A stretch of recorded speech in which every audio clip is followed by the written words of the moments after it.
Hey everyone, welcome back to another quick and very interesting tutorial where in this quick tutorial I'm going to show you how you can fix the issue of video memory out of coverage or something like that errors when you play any game, or if the issue consists like if you have multiple graphic cards and your game is using a specific graphic card like AMD but you want the game to use RTX.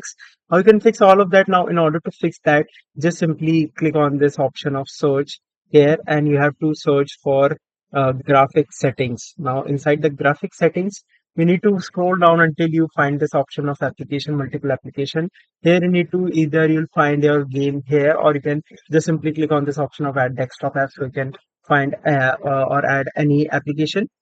Now, for example, this is my game, and here under when you extend this game, you'll see this option that says GPU preference.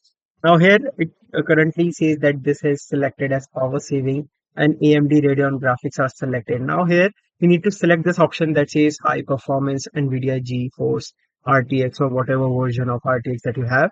So, select that high performance option instead of power saving, and that will definitely gonna solve your problem.